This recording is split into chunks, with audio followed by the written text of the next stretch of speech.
Hey guys, it's Rebecca Reading Channel. Today we are reading back with the newer Adventure According to Humphrey by Bethany G. Burney.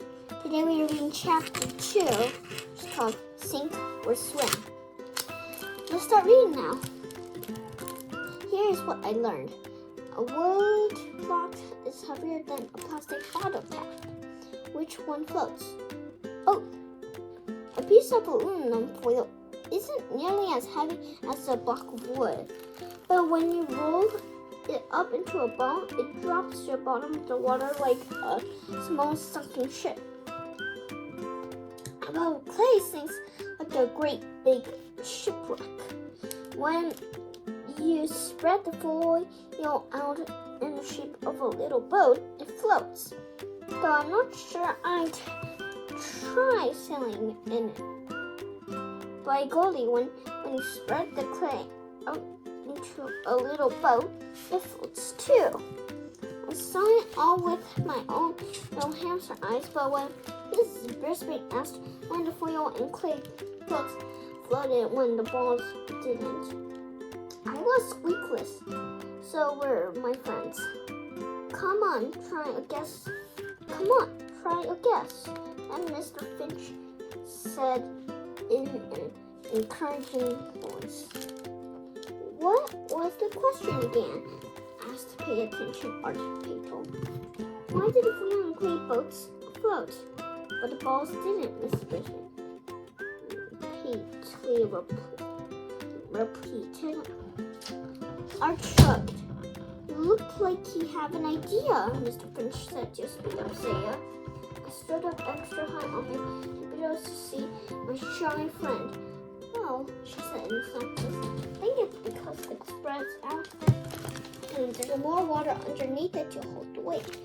Leave it to say something clever. I was so glad she wasn't too shy to speak up to anyone. Bingo! Mr. Finch said, even though I thought Bingo was a dog in a song. Bingo was his...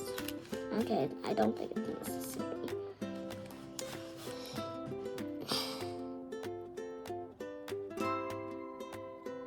I knew he was telling her it was the right answer. Just had to be. There was more to weigh.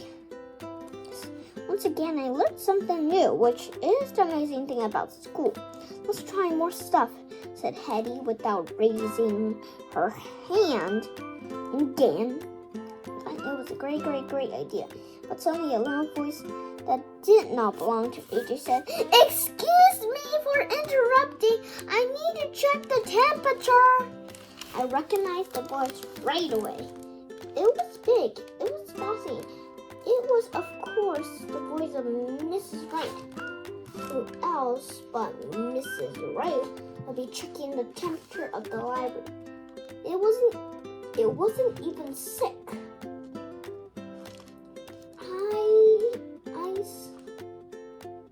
Is something wrong, Mrs. Wright? The librarian asked. I believe the temperature control is not working properly, she said. And as the new chairperson of the Covenant for School Property, I need help to keep track. Mrs. Wright taught physical education at Longfellow School. Thank goodness she didn't teach in 26 in physical education. They all liked all kinds of games and sports which have rules. Mrs. Wright loves rules. Mrs. Wright loved her. Mrs. Wright didn't love me. Come on in, Mr. Finch said. Mrs. Wright scurried across the room in her puffy white shoes. She headed for the temperature control on the wall. But before she could reach it, her puffy white shoes stopped right in their tracks next to the edge of my table. What is it doing here? She asked puffily.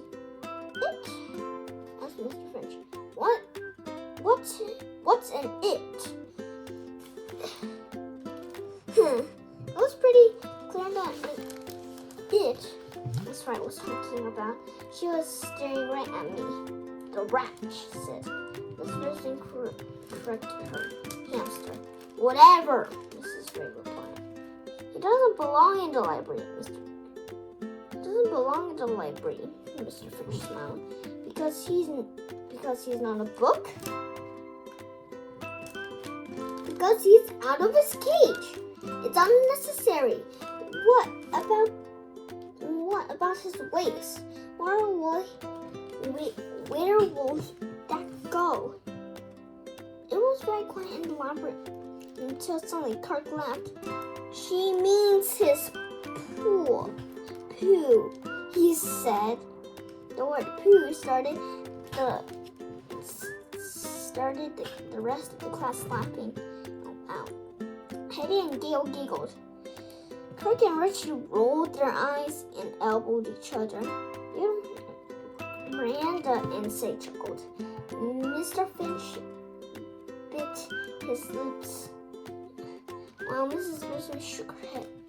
Like poo is just a part of life, but for some reason it makes children giggle, and it sometimes makes grown-ups nervous. I don't know why, because I keep my poo far away from my food and everything else in my cage. In my view, you won't find a cleaner animal than a hamster. This person took 2 steps from Mrs. Ray. What waste? He said. I don't see it any waste. You know, said Mrs. Ray. Weren't you here to check the temperature? Asked Mrs. Brisbane, looking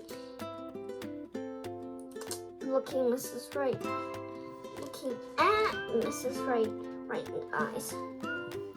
It does feel a little chilly in here. That caught Mrs. Ray off guard. Really? I thought it was a little warm, she said, hurrying toward the temperature control. While Mrs. Ray fitted at the control, Mrs. Brisbane continued talking to class. We'll be returning to 1.6 now, but we'll be coming back soon because Mr. Finch will be helping us with the new unit we're beginning. She said, I'll tell you about it a little later today. Surprisingly, Sade raised her hand. Mrs. Brisbane called right away. Could we please check out some books? She asked in her soft voice. Miss Brisbane and Mr. Finch exchanged books. Then they both nodded. Okay.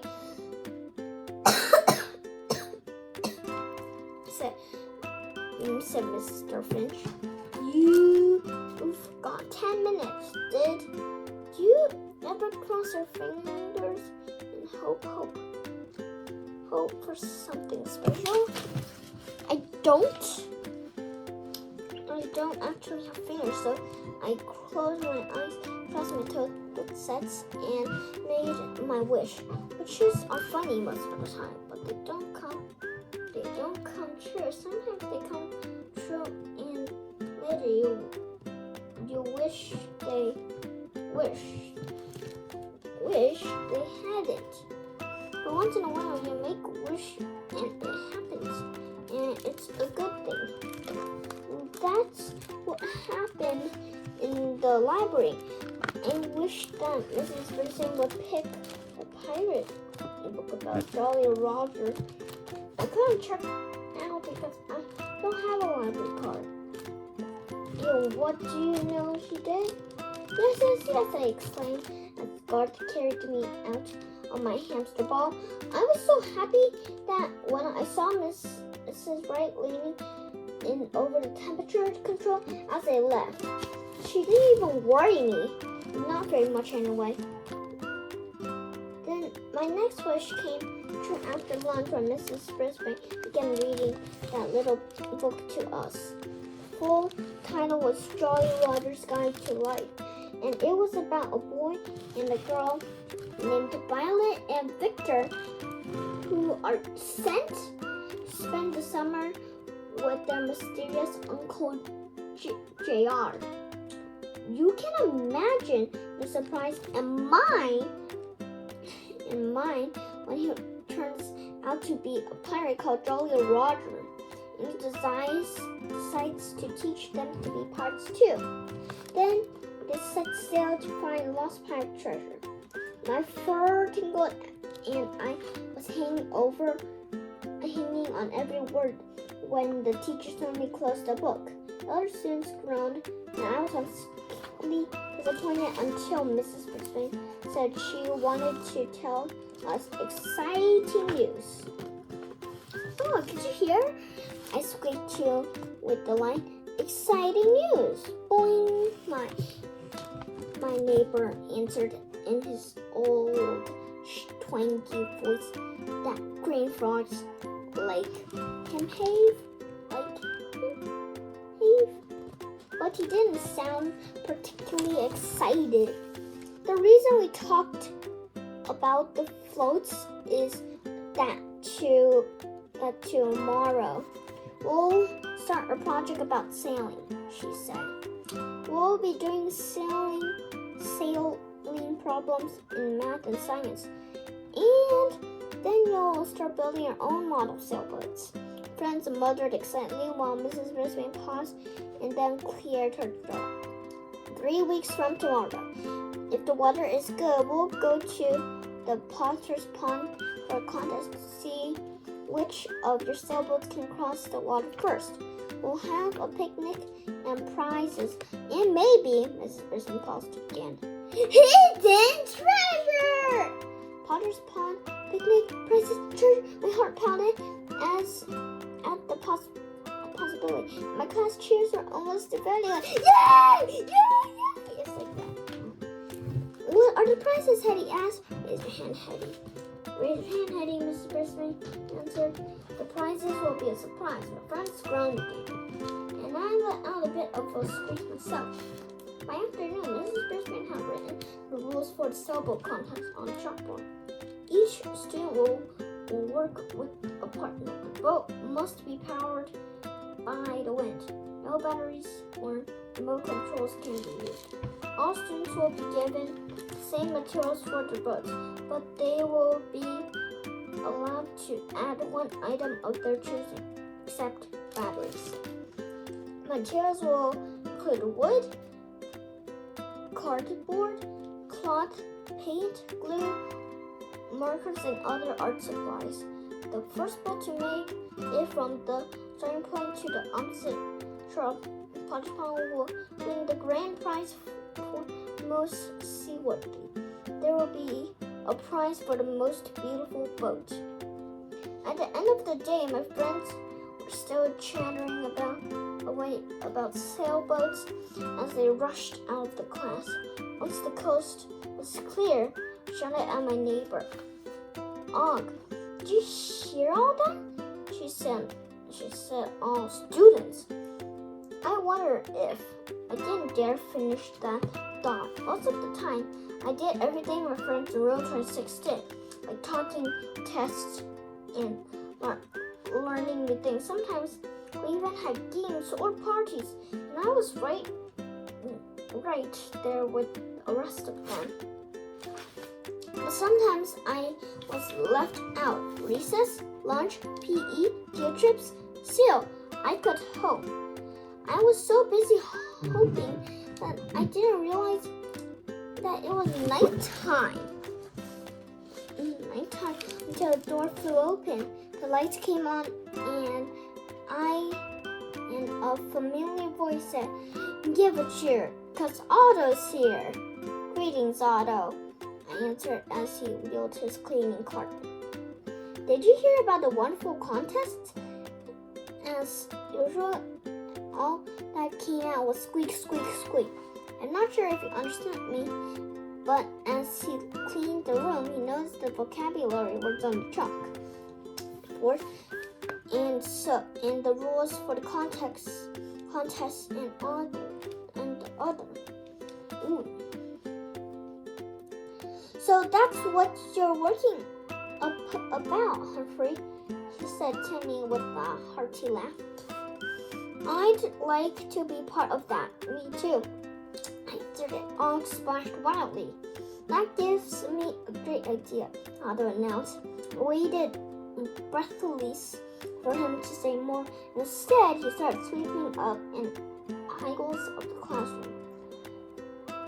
Occasionally, I'd hear him chuckle, but I had no idea what he was thinking. Squeak up, Charlie insisted. We'll see, Otto answered. Good time. What was that all about? I asked Og after Otto was gone. Boing boing, Og replied. Then he leaped into the water side of his tank. While he was splashing, I daydreamed about life on the open sea, riding the waves, going up and down and up and down. I stopped thinking about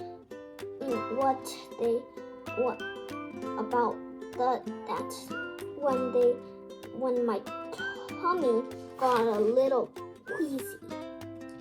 If I had a boat and could still sail the 7 seas, I could sail anywhere in the world. I could even sail to far off Brazil where Miss Mac lived. Miss Mac, she was my first human friend, and what a friend she was. She was full of life with her bouncy black curls, with her happy smile, her large dark eyes. She was also adventurous. She even took me on a bike ride once at night. She liked to play bongo drums. Life with Miss Mac was the best. And then she broke my heart when Miss Brisbane came back to room 26 and Miss Mac left for Brazil. A broken heart hurts a lot. Sure, she sent us letters and pictures, but it wasn't like seeing her every day. Of course, I didn't think I'd ever speak to her again, but by now my heart isn't exactly broken. I was just sprained, and I'd be glad if I could see her again. I don't think Miss Mac meant to break my heart. I do think Miss Mac would be glad to see me again too. Funny how a book about pirates gets you thinking about all kinds of crazy things, even love. And that's now chapter 2. I hope you guys enjoyed, and I'll see you guys in the next one.